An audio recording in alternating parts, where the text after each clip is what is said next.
Hello student, आज के इस वीडियो में क्लास 10th केमिस्ट्री जो भारती भवन बुक का है, तो हम लोग इस चैप्टर का यानी चैप्टर नंबर 3 का जिसका नाम है धातु और अधातु, तो हम लोग इस चैप्टर के अति लघुत्तरीय प्रश्नों का उत्तर करेंगे। इसमें जितने भी क्वेश्चन दिए गए हैं उन सारे प्रश्नों को आज के इस वीडियो में सोल्व करने वाले हैं। तो आप लोग बने रहें। क्लास 10 से रिलेटेड और भी वीडियो हमने अपलोड कर दिया है, जैसे कि फिजिक्स हो गया, फिर उसके बाद आपका हिंदी हो गया। तो इन सभी चैप्टर का हमने क्वेश्चन आंसर करा दिया है, जो आप लोगों को मिल जाएगा। प्लेलिस्ट चेक करेंगे तो आपको मिल जाएगा, आप वहां से उसको देख सकते हैं। तो चलिए फटाफट से आज के इस वीडियो को स्टार्ट करते हैं और इस प्रश्न के उत्तर को करते हैं। आगे आने वाले चैप्टर का भी हम लोग आंसर क्वेश्चन करेंगे। अगर आप लोग चैनल पे नए हैं तो चैनल को सब्सक्राइब कर लीजिएगा, इसी तरह के वीडियो का नोटिफिकेशन आपको समय समय पे मिलते रहेगा। तो चलिए फर्स्ट क्वेश्चन आपके स्क्रीन पर इस प्रकार है, उसका आप लोग आंसर करेंगे, जो अति लघुत्तरीय का है। कहता है क्वेश्चन नंबर फर्स्ट में कि दो धातु एवं दो अधातु का नाम लिखें। तो ये तो बहुत इजी क्वेश्चन है। आप यहाँ पे दो धातु और दो धातु का नाम तो आसानी से लिख लेंगे। जैसे कि हमने यहाँ पे सोडियम लिखा है, आप कुछ और भी लिख सकते हैं। Magnesium, carbon, sulphur. कार्बन और सल्फर जो है वो आपका अधातु है और धातु क्या है? Sodium, magnesium. आप लोग पढ़े भी होंगे कि धातु वे होता है जिसमें मतलब एक चमक होती है, उसको पीटने पर टन झन की आवाज करती है। तो ये चीज आप तो पढ़ चुके होंगे। यहाँ पे सिर्फ हम लोग क्वेश्चन आंसर की बात करेंगे और थोड़ा बहुत जो समझाने वाली टॉपिक होगी उसको हम भी यहाँ पे डिस्कस करते हुए चलेंगे। ठीक है, तो अब आते हैं क्वेश्चन नंबर 2 पे। क्वेश्चन नंबर 2 कहता है कि समुद्री जल में पाए जाने वाले एक प्रमुख लवण का नाम बताएं। तो आप लोग तो बहुत आसानी से जानते हैं, जो समुद्र में पाया जाता है NaCl, जिसको हम लोग सोडियम क्लोराइड कहते हैं या साधारण नमक के नाम से भी जानते हैं। तो ये तो इसमें पाया जाता है, तो इसलिए इसका आंसर हो जाएगा सोडियम क्लोराइड। इसका जो सूत्र होता है वो NaCl होता है। क्वेश्चन नंबर 3 पे आइए। क्वेश्चन नंबर 3 कहता है किसी धातु का किसी अधातु का नाम लिखें। मतलब कोई भी अधातु का नाम लिखना है जो साधारण ताप पर द्रव अवस्था में रहती है। तो इस प्रश्न का राइट आंसर हो जाएगा ब्रोमीन। हमने इस क्वेश्चन का कम्युनिटी में जो क्वेश्चन लगाया था उसमें बहुत से बच्चे गलत किए हैं, सभी ने पारा को सही किया है। तो पारा आपको बता दें कि ये आपका धातु है बच्चों, ये अधातु नहीं है। और एक कमरे के ताप पर तरल अवस्था में पाया जाता है। तो ध्यान रखेंगे ये धातु है पारा, और यहाँ पे अधातु की बात की गई है, तो अधातु में आपका ब्रोमीन हो जाएगा, जिसको हम लोग Br लिखते हैं। ठीक है, तो इसलिए इस प्रश्न का राइट आंसर ब्रोमीन होगा। अब बढ़ते क्वेश्चन नंबर 4, जिसमें कहता है कि एक अधातु का नाम लिखे जो वायु के संपर्क में आने पर जल उठती है। ध्यान रखेंगे यहाँ फिर से अधातु की बात की गई है, तो इस प्रश्न का जो राइट आंसर होगा वह श्वेत फास्फोरस होगा, जिसको हम लोग व्हाइट फास्फोरस बोलते हैं इंग्लिश में। अगर हम लोग यहाँ पे अधातु के जगह पे अगर आपसे धातु पूछ लिया जाता तो आप धातु में क्या बताते? सोडियम। ठीक है, सोडियम एक ऐसा धातु है जो वायु के संपर्क में आने पर ही ये जल जाता है, जल उठता है। इसको केरोसिन के तेल में डुबो करके रखा जाता है। आप लोग जानते भी होंगे जब इस चैप्टर को आप पढ़ रहे होंगे। तो आप ध्यान रखेंगे यहाँ पे अधातु और धातु की बात की गई है। धातु में आपका सोडियम हो जाएगा और अधातु में आपका श्वेत फास्फोरस हो जाएगा। ठीक है, अब बढ़ते क्वेश्चन नंबर 5 पे, जिसमें कहता है कौन सी अधातु विद्युत का सुचालक होती है। फिर से आपको ध्यान रखना है, अधातु की बात की गई कि वो कौन सा धातु है जो विद्युत का सुचालक यानी विद्युत उससे करंट लाइन पार कर जा सके, वो कौन सी अधातु है। तो इस प्रश्न का राइट आंसर होगा, इसमें आपको दो अधातु देखने को मिलेगा। एक तो धातु आपका हाइड्रोजन है और सेकंड आपका ग्रेफाइट है। इन दोनों से विद्युत आसानी से पार कर जाता है। और ग्रेफाइट आप लोग आसानी से जानते हैं कि ये जो ग्रेफाइट है हम लोगों का जो पेंसिल का नीब होता है उसमें ये पाया जाता है। तो ध्यान रखेंगे ये इससे विद्युत आसानी से पार कर जाता है। अगला क्वेश्चन नंबर 6 कहता है कि क्या सभी खनिज अयस्क होते हैं। तो ये बिल्कुल गलत बात है, सभी खनिज अयस्क नहीं होते हैं, लेकिन सभी अयस्क खनिज होते हैं। ध्यान रखेंगे सभी जो खनिज हैं वो अयस्क नहीं होते हैं, लेकिन अगर आपसे पूछा जाता कि क्या सभी अयस्क खनिज होते हैं तो आप बताते कि हाँ सभी जो अयस्क हैं वो खनिज होते हैं। तो इसलिए इस प्रश्न का उत्तर हो जाएगा कि नहीं, सभी खनिज अयस्क नहीं होते हैं। अगला क्वेश्चन नंबर 7। क्वेश्चन नंबर 7 कहता है कि उल्फ्राम किस अयस्क में विद्यमान रहता है। तो सबसे पहले आप लोगों को ये नया वर्ड देखने को मिल रहा होगा उल्फ्राम। तो आप लोग ध्यान रखेंगे कि जो उल्फ्राम है, ठीक है, ये जो उल्फ्राम है वो टंगस्टन का नाम होता है, टंगस्टन। ठीक है, ये किसका है? टंगस्टन का। और ये आपसे पूछा गया है कि ये जो अयस्क है वो किस में विद्यमान रहता है। तो इस प्रश्न का राइट आंसर होगा टिन के अयस्क, टिन स्टोन में। जो उल्फ्राम है टंगस्टन ये किस में रहता है, तो ये टीन के अयस्क टीन स्टोन में पाया जाता है या विद्यमान रहता है। तो इस तरीके से इस प्रश्न का जो राइट आंसर होगा टीन के अयस्क टीन स्टोन में। क्वेश्चन नंबर 8 आते हैं। क्वेश्चन नंबर 8 कहता है कि लोहे में जंग लगना ऑक्सीकरण है। तो देखिए ऑक्सीकरण है अभिक्रिया की बात की गई, जो आप लोग फर्स्ट चैप्टर में पढ़ चुके होंगे जब रासायनिक अभिक्रिया आपको पढ़ाया गया होगा, और आप लोग उसका भी क्वेश्चन आंसर देख सकते हैं, जो आपको इस वीडियो के डिस्क्रिप्शन में उसका लिंक दिया हुआ रहेगा, आप उसको आसानी से उसको देख सकते हैं। तो पूछा है कि लोहे में जंग लगना क्या ऑक्सीकरण है, तो इस प्रश्न का भी राइट आंसर हो जाएगा कि हाँ, लोहे में जंग लगना ऑक्सीकरण अभिक्रिया के अंतर्गत आता है। अब क्वेश्चन आता है क्वेश्चन नंबर 9, जिसमें कहता है कि मिश्र धातु क्या है। तो देखने ही से पता चल रहा है मिश्र के मतलब होगा मिलावटी, यानी इसमें एक से ज्यादा धातु या अधातु मिलकर के इसे बनाया जाता है। ठीक है, जैसे स्टेनलेस स्टील की बात कर लें तो इसमें देखिए उत्तर में हमने लिखा है कि दो या अधिक धातुओं अथवा एक धातु एवं एक अधातु का समांग मिश्रण मिश्र धातु कहलाता है। जैसे अगर हम आपसे बात कर ले पीतल, तो ये भी मिश्र धातु है, क्योंकि इसमें तांबा और जस्ता का मिलावट होता है, तांबा और जस्ता का मिलावट होता है। अगर आप जो सोने का आभूषण पहनते हैं उसमें भी आपको मिलावट मिलता है, वो शुद्ध सोने का या शुद्ध कैरेट का सोने का जो कैरेट है उसका वो धातु आभूषण नहीं बनाया जाता, वो बहुत ज्यादा मुलायम होता है। तो ध्यान रखेंगे ये सभी मिश्र धातु के अंतर्गत आते हैं। क्वेश्चन नंबर 10 आते हैं। क्वेश्चन नंबर 10 कहता है कि अमलगम से आप क्या समझते हैं। अमलगम आपसे पूछा कि अमलगम किसे कहते हैं, तो इस प्रश्न का राइट आंसर होगा पारा। ध्यान रखेंगे, पारा तथा किसी अन्य धातुओं के मिश्रण से बने मिश्र धातु को अमलगम कहते हैं। पारा तथा किसी अन्य धातुओं के जो मिश्रण है उससे बने जो मिश्र धातु होते हैं उसको हम लोग अमलगम कहते हैं। ठीक है, अब क्वेश्चन नंबर 11 पे आइए। क्वेश्चन नंबर 11 कहता है किस इलेक्ट्रॉनिक विन्यास को प्राप्त कर तत्व अस्थायी बन जाते हैं। तो आप लोग इलेक्ट्रॉनिक विन्यास पढ़े होंगे जिसमें K cell, L cell, M cell ऐसे करके आपको पढ़ाया गया होगा।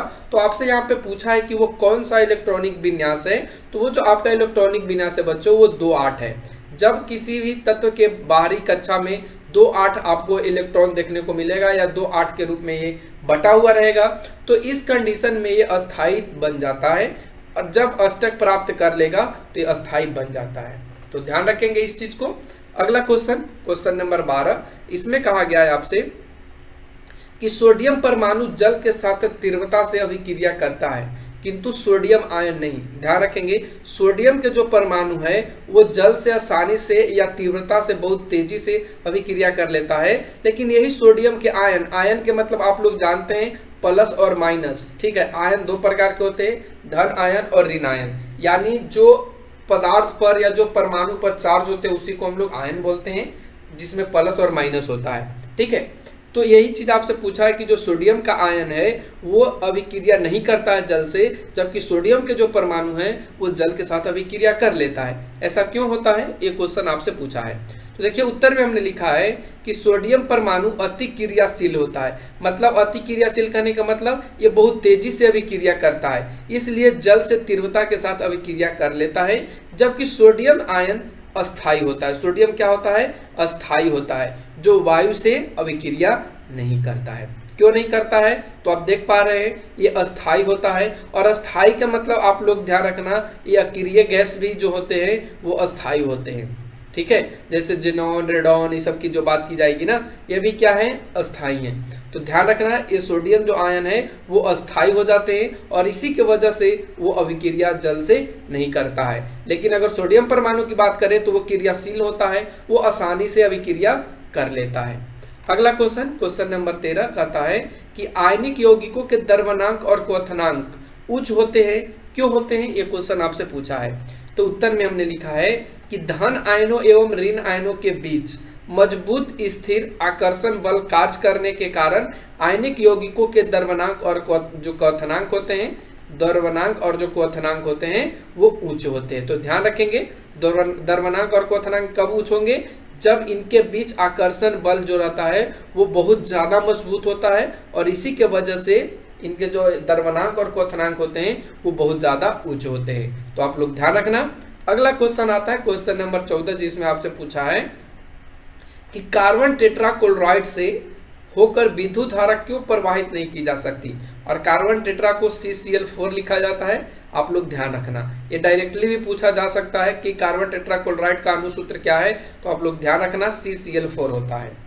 अब इसका उत्तर हमने यहाँ पे लिखा है कि कार्बन टेट्राक्लोराइड से विद्युत धारा इसलिए नहीं प्रवाहित की जा सकती है कि ये जो होता है वो उदासीन अणुओं के बने होते हैं, यानी इस पे प्लस और माइनस दोनों चार्ज होता है। ठीक है, ये न्यूट्रल होता है या उदासीन होता है, और इसमें आयन नहीं होता है, इसमें आयन नहीं होता है। तो आयन नहीं होने की वजह से इसमें विद्युत धारा को प्रवाहित नहीं कर सकते हैं। तो इस प्रश्न का भी उत्तर आपको मिल गया होगा। अब पढ़ते हैं क्वेश्चन नंबर 15, जिसमें कहता है कि आयनिक बंधनों में आयनों के बीच किस प्रकार का बंधन कार्य करता है। तो आप लोगों को बंधन पढ़ाया गया है कि बंधन कितने तरीके के हैं, आयनिक बंधन जो होते हैं वो कितने प्रकार के हैं। तो ये चीज आपसे क्वेश्चन में लेकिन पूछा है कि वो कौन सा बंधन है जो आयनिक बंधनों में आयनों के बीच लगा होता है। तो इस प्रश्न का राइट आंसर होगा, इसे 3 तरीके से जानते हैं, या इसका 3 नाम हम लोग बोल सकते हैं। तीनों में से आपको कोई एक मिले तो आप उस पर आंसर टिक आउट कर लीजिएगा।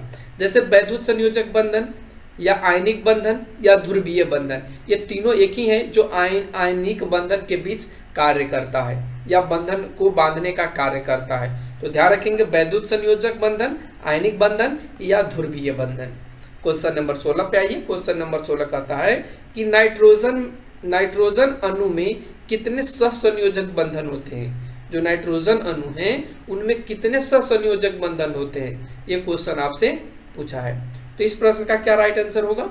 उत्तर में हमने लिखा है त्रिक या त्रिसंयोजक बंधक होते हैं। त्रिक या सहसंयोजक बंधक होते हैं। आप लोगों को पता होगा इस तरीके से जो बंधन लगा होता है उसी को हम लोग त्रिक बंधन या त्रिबंधन के नाम से जानते हैं। ठीक है, तो ध्यान रखना। और ये सभी जो होंगे वो सहसंयोजक बंधन के अंतर्गत आते हैं, तो ध्यान रखना। अब क्वेश्चन नंबर आता है 17, जिसमें कहता है कि रासायनिक अभिक्रिया में कौन से इलेक्ट्रॉन भाग लेते हैं। तो रासायनिक अभिक्रिया में जो लास्ट का इलेक्ट्रॉन होता है वही भाग लेता है, और उसको हम लोग बोलते हैं संयोजी इलेक्ट्रॉन। तो उत्तर में हमने लिखा है संयोजी इलेक्ट्रॉन जो है वो रासायनिक अभिक्रिया में भाग लेता है। क्वेश्चन नंबर 18 पे आइए। क्वेश्चन नंबर 18 देखिए, कहता है कि रासायनिक बंधन मुख्यतः कितने प्रकार के होते हैं, उनका नाम लिखिए। इसमें आपको रासायनिक बंधन के बारे में पूछा है और उनका नाम लिखने के लिए कहा है। तो रासायनिक जो बंधन है वो 2 प्रकार के हैं, ध्यान रखेंगे। रासायनिक जो बंधन है वो कितने प्रकार के, 2 प्रकार के। एक आपका जो है वो वैद्युत संयोजक बंधन या आयनिक बंधन, या इसका एक और नाम है ध्रुवीय बंधन। तो ये तीनों सेम ही चीज है, आयनिक सहसंयोजक, वैद्युत सहसंयोजक बंधन और ध्रुवीय बंधन।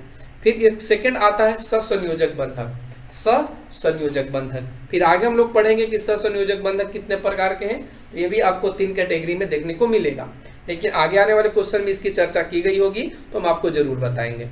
अगला क्वेश्चन आता है क्वेश्चन नंबर 19, जिसमें आपसे पूछा है कि एक परमाणु से दूसरे परमाणु में इलेक्ट्रॉनों का स्थानांतरण होने से किस प्रकार का बंधन बनता है। तो ध्यान रखना, एक परमाणु से दूसरे परमाणु में क्या जा रहा है, इलेक्ट्रॉन का स्थानांतरण हो रहा है। यहाँ पे वो साझा नहीं कर रहा है, यानी वो इलेक्ट्रॉन को दे रहा है। तो स्थानांतरण होने के लिए किस प्रकार के बंधन बनता है जब ये इलेक्ट्रॉन एक परमाणु से दूसरे परमाणु में जाते हैं। तो इस प्रश्न का राइट आंसर होगा कि इसको हम लोग वैद्युत संयोजक बंधन बोलते हैं या आयनिक बंधन बोलते हैं। कब, जब एक परमाणु से दूसरे परमाणु में इलेक्ट्रॉन का स्थानांतरण होता है। तो ध्यान रखना। क्वेश्चन नंबर 20, जिसमें आपसे कहा है कि 2 परमाणुओं के बीच, देखिए साझा करने वाला बात आ गया ना। तो यही आपसे क्वेश्चन में कहा है कि 2 परमाणुओं के बीच इलेक्ट्रॉनों का साझा होने पर किस प्रकार का बंधन बनता है। ध्यान रखना, इसमें साझा की बात किया गया था और इसमें स्थानांतरण की बात किया गया था। तो इस प्रश्न का राइट आंसर होगा सहसंयोजक बंधन। ठीक है, अब बढ़ते आगे के क्वेश्चन नंबर 21, जिसमें आपसे कहा है कि द्विबंध वाले किसी अणु का उदाहरण दे, यानी कि जिसमें 2 बंधन हो उसमें आपको उदाहरण देना है। तो इस प्रश्न का राइट आंसर होगा ऑक्सीजन। इसमें कितने बंधन होते हैं, तो इसमें 2 बंधन पाए जाते हैं। ठीक है, अगला क्वेश्चन, त्रिबंध वाले किसी अणु का उदाहरण दे, मतलब अब यहाँ पे त्रिबंध वाले बताना है। तो इस प्रश्न का राइट होगा नाइट्रोजन। नाइट्रोजन में त्रिबंध पाए जाते हैं। अगला क्वेश्चन नंबर 23, जिसमें आपसे पूछा है कि निम्नलिखित यौगिकों में बंधन की प्रकृति बताएं। यानी कहने का मतलब है कि ये जो 3 क्वेश्चन आपको 1 2 3 करके दिया गया है, इसमें आपसे पूछा है कि कौन कौन से बंधन कार्य कर रहे हैं। आप लोग इसका सूत्र कमेंट सेक्शन में जरूर बताइएगा कि अमोनिया का सूत्र क्या होता है, सोडियम मोनोऑक्साइड का क्या होता है और कार्बन डाइऑक्साइड का क्या होता है। ठीक है, आप लोग कमेंट सेक्शन में इसके बारे में जरूर बताइएगा, तभी आप अपने एग्जाम में अच्छा कर पाइएगा, क्योंकि आपको पता होना चाहिए। अगर आपको पता है तो आप एग्जाम में अच्छे से लिख पाएंगे। तो चलिए, अमोनिया में कौन सा है, तो हमने यहाँ पे लिखा है कि अमोनिया जो है वह एकल सहसंयोजक बंधन में इसमें पाया जाता है। कार्बन डाइऑक्साइड की बात करें तो इसमें द्विक सहसंयोजक बंधक पाया जाता है, जबकि अगर सोडियम मोनोऑक्साइड की बात करें तो इसमें वैद्युत संयोजक या आयनिक संयोजक बंधन पाए जाते हैं। ध्यान रखना, आयनिक संयोजन बंधक पाए जाते हैं या वैद्युत संयोजक बंधन पाए जाते हैं सोडियम मोनोऑक्साइड में। ये सब एग्जाम के पॉइंट से इंपॉर्टेंट है, क्योंकि इन्हीं से आप लोगों का ऑब्जेक्टिव क्वेश्चन तैयार किया जाता है। अगर आप लोगों का ये सब क्लियर है तो आप ऑब्जेक्टिव क्वेश्चन आसानी से सोल्व कर पाएंगे। अब बढ़ते हैं क्वेश्चन नंबर 24। क्वेश्चन नंबर 24 कहता है कि ऑक्सीजन परमाणु का इलेक्ट्रॉनिक विन्यास नियोन जैसा, आप लोगों को पता है कि नियोन का क्या होता है, 2s होता है, जैसे होने के लिए उसे कितने इलेक्ट्रॉन की आवश्यकता होती है। तो ऑक्सीजन को कितनी आवश्यकता होती है, 2 इलेक्ट्रॉन। क्यों? क्योंकि ऑक्सीजन का जो होता है वो 2 6 होता है, तो इसको अगर 2 इलेक्ट्रॉन किसी से साझा कर लेगा तब ये 2 8 बना लेगा। तो यहाँ पे कितने इलेक्ट्रॉन की आवश्यकता पड़ी, 2 इलेक्ट्रॉन का। तो हमने इसीलिए उत्तर में लिखा है कि 2 इलेक्ट्रॉन की इसकी आवश्यकता होगी नियोन जैसा बनाने के लिए या नियोन जैसा इलेक्ट्रॉनिक विन्यास करने के लिए। आज का आखिरी क्वेश्चन है जो 25 नंबर है। इसमें आपसे कहा है कि एक तत्व ए संयोजी सेल में 4 इलेक्ट्रॉन है और दूसरे जो तत्व बी है उसमें भी संयोजी जो इलेक्ट्रॉन है वो कितना है, संयोजी इलेक्ट्रॉन वो 7 है। तो ए और बी के संयोग से बनने वाले यौगिक विद्युत का कुचालक है। ध्यान रखना, यहाँ पे अगर कोई भी तत्व ए है और इसका जो इलेक्ट्रॉन दिया है 4, तो इसका मतलब इसको इस तरीके से हम लोग बांट सकते हैं। 2 संयोजी सेल में बात किया है, संयोजी सेल जिसको लास्ट बोलते हैं, तो 2 4 होगा और 2 4, और इसको अब कितने इलेक्ट्रॉन की जरूरत होगी। ठीक है, ये क्वेश्चन आपसे पूछा है। और उसके बाद कहा है कि फिर एक और बी है और इसके भी संयोजी सेल में 7 है, इसके भी संयोजी सेल में 7 है। तो अगर हम यहाँ पे बात करें तो 2 4 है, अगर यहाँ पे 4 और हो जाता और इसमें अगर हम बात करें तो एक और हो जाता, तो ये दोनों यौगिक बना लेगा। लेकिन इससे हम लोगों का कोई लेना देना नहीं है, क्योंकि क्वेश्चन में हमसे कहा है कि ये दोनों संयोग करके यौगिक बना लेते हैं और जो यौगिक बनता है वो विद्युत का कुचालक बनता है। तो इस यौगिक में बंधन की प्रकृति हमको बताना क्या है कि वो बंधन कैसा बनेगा, और साथ में आपको ये भी बताना है कि उसका इलेक्ट्रॉनिक संरचना कैसा होगा। ठीक है, संरचना की बात किया है, ना कि इलेक्ट्रॉनिक विन्यास आप लिखेंगे। संरचना की बात किया है तो आप संरचना ही बताएंगे।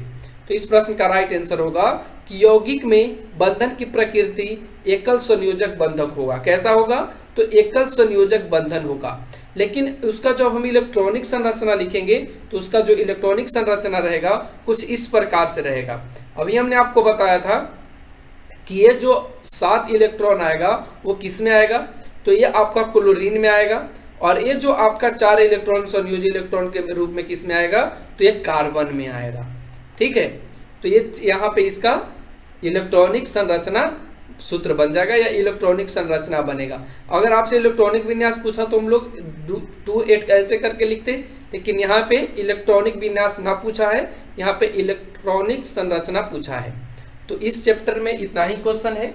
अगर आप लोगों के चैप्टर में और भी क्वेश्चन है तो आप लोग कमेंट सेक्शन में उसको लिख के जरूर पूछिए, हम उसका आंसर आप लोगों को जरूर बताएंगे। तो आज के लिए बस इतना ही। इसका जल्द ही लघुत्तरीय प्रश्न आप लोगों को करवाया जाएगा। तो यदि आप लोग चैनल पे नए हैं तो चैनल को सब्सक्राइब कर लीजिएगा, क्योंकि इसी तरीके का वीडियो का नोटिफिकेशन आपको समय समय पे मिलते रहेगा। तो आज के लिए बस इतना ही। Thanks for watching, take care, bye bye.